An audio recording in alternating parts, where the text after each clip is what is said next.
क्या केजरीवाल है आरएसएस का छोटा रिचार्ज? सुंदरकांड पाठ पर आखिर क्यों भड़के ओवैसी? आखिर क्यों विपक्षी पार्टी कर रही राम मंदिर का बहिष्कार?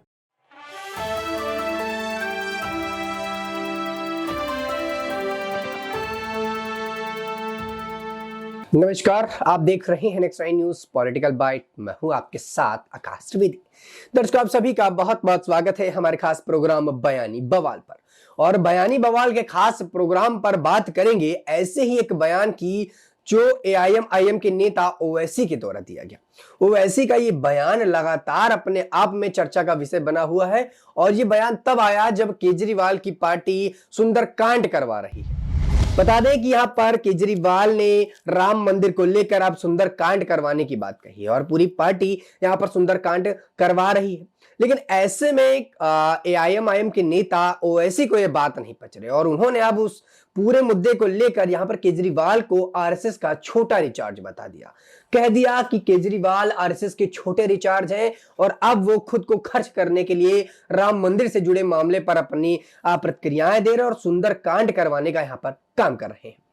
बता दें कि आईएमआईएम के सुप्रीमो असदुद्दीन ओवैसी ने दिल्ली के मुख्यमंत्री अरविंद केजरीवाल के हर महीने के पहले मंगलवार को सुंदरकांड के पाठ का आयोजन करवाने के फैसले पर निशाना साधा है। केजरीवाल को आरएसएस का छोटा रिचार्ज करार देते हुए ओवैसी ने कहा है कि इन लोगों को बिल्किस बानो के मामले और मसले पर चुप्पी साध ली थी और कहा था कि वे केवल शिक्षा और सेहत जैसे मामलों पर बात करना चाहते हैं।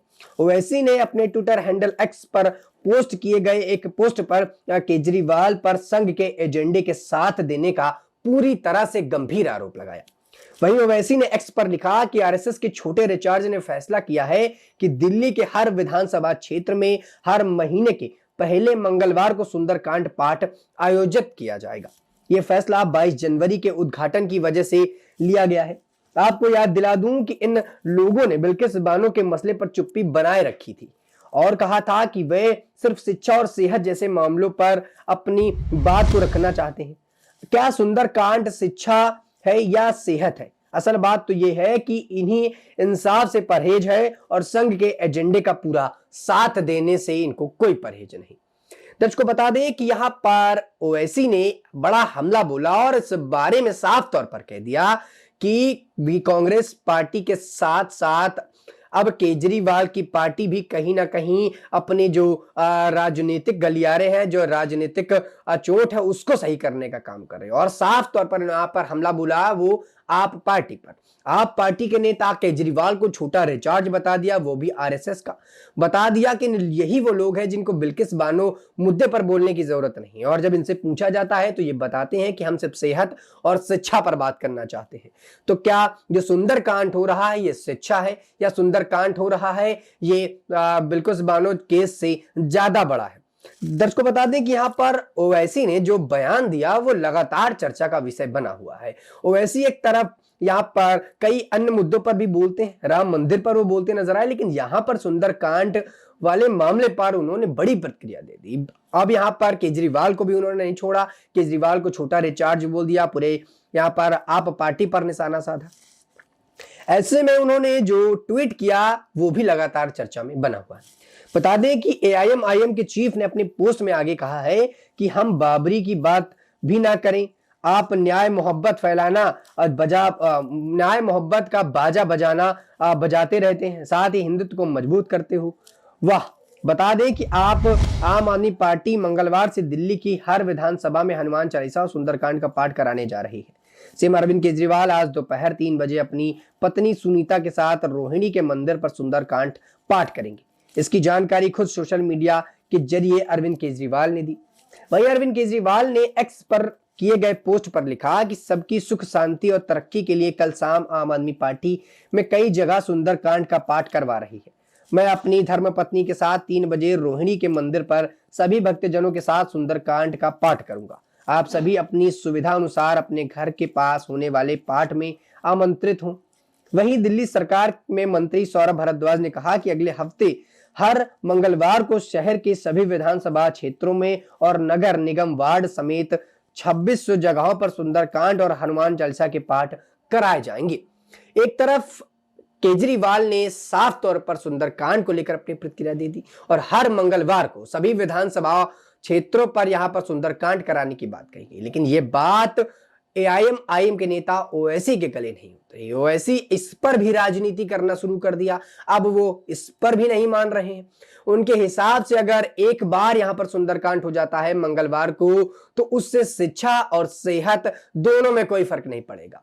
एक दिन सुंदरकांड में अगर वक्त दिया जाता है तो इससे शिक्षा और सेहत में कहीं बड़ा जो है काम ना हो जाए, कहीं लोग शिक्षा से वंचित ना हो जाएं और सेहत से कहीं वंचित ना रह जाएं, अपनी सेहत को लेकर कहीं वो बातों को ना रख पाए। बता दें कि यहां पर एक दिन के सुंदरकांड को लेकर आम आदमी पार्टी ने बड़ा ऐलान किया है। यहां पर ओवैसी लगातार बयान कर रहे हैं कि अब केजरीवाल की सरकार भी आरएसएस के एजेंडे पर चलने लगी है, आरएसएस के हिसाब से काम करने लगी है। अब तक तो बीजेपी पार्टी आरएसएस के साथ मिलकर देश में बवंडर फैलाती थी, अब केजरीवाल भी उसी गंगा में बहने लगे हैं, उसी धारा पर बहने लगे हैं। अब केजरीवाल आरएसएस के होते हुए जा रहे हैं। तो कहीं ना कहीं ओवैसी ये बयान दे रहे हैं कि कांग्रेस पार्टी तो इस पूरे मुद्दे से हटी, लेकिन केजरीवाल की पार्टी इस मुद्दे से नहीं हट रही। केजरीवाल अब खुद को राजनीतिक तौर पर अपनी पार्टी का वर्चस्व भुनाने के लिए ये काम कर रही है और ये चाहती है कि इस प्रकार से उनके पार्टी का गठन और बीजेपी पार्टी जो ईडी लगातार हमलावर है उनके ऊपर, तो ईडी से उनको राहत मिलेगी। ऐसे लगातार कयास लगाए जा रहे हैं और कहा जा रहा है और कयासों के हिसाब से बताया जाए तो यहां पर कहीं ना कहीं बीजेपी और केजरीवाल के अब जो आपसी संबंध थे उनके मधुरता की बातें कही जा रही हैं कि आरएसएस के एजेंडे पर केजरीवाल काम करने लगे हैं, तो बीजेपी और उनके बीच जो अनबन थी, ईडी जो लगातार कार्यवाही कर रही थी, वो भी रुक सकती है और मधुरता दोनों के रिश्ते पर देखनी जा सकती है। लेकिन यहां पर जो बयान यहां पर ओवैसी ने दिया, जो ट्विटर हैंडल पर ट्वीट करके कहा, वो वाकई में चिंताजनक है कि इस प्रकार के बयान देना क्या विपक्षी पार्टी नेताओं को शोभा देता है, जबकि जब अपने अपने धर्म, अपने अपनी आस्था की बात होती है और ऐसे में वो दूसरे के धर्म और आस्था पर टीका टिप्पणी करते हैं।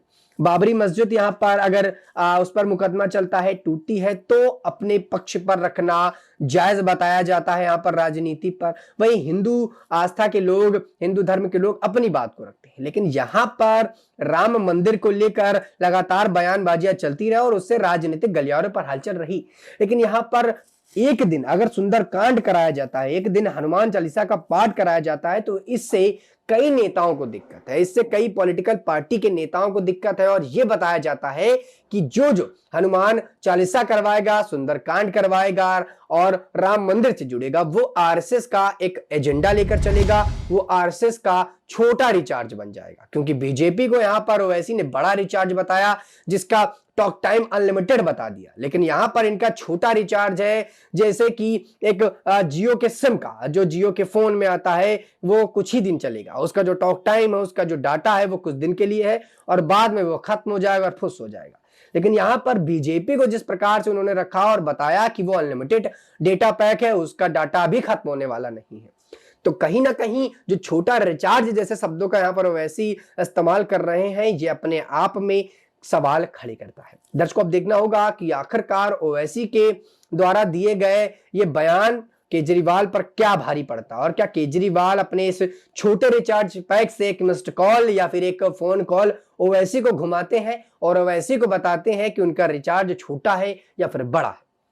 अब देखना होगा कि आखिरकार केजरीवाल इस पूरे मुद्दे पर अपनी राय क्या रखते हैं, प्रतिक्रिया क्या देते हैं और क्या बीजेपी पार्टी इस पर अपनी कोई राय रखती है या फिर नहीं, और क्या 22 जनवरी को जो प्राण प्रतिष्ठान का कार्यक्रम हो रहा है, इस पर कौन कौन सी पॉलिटिकल पार्टी हैं जो शामिल होंगी, और राम मंदिर को जो आस्था का प्रतीक बताया जा रहा है, देश में सबसे बड़ा इस वक्त उत्सव मनाया जा रहा है, दिवाली दोबारा से मनाने की बातें की जा रही हैं, उस पर किन किन नेताओं की प्रतिक्रियाएं और क्या आती हैं और कौन कौन से नेता हैं जो इस समारोह में शामिल होते हैं। इस पूरे मुद्दे पर दर्शकों आप अपनी क्या राय रखते हैं, नीचे कमेंट सेक्शन में हमें जरूर बताइएगा। फिलहाल के लिए इतना ही। देश दुनिया की तमाम खबरों से जुड़े रहने के लिए देखते रहिए नेक्स्ट 9 न्यूज़ पॉलिटिकल बाइट।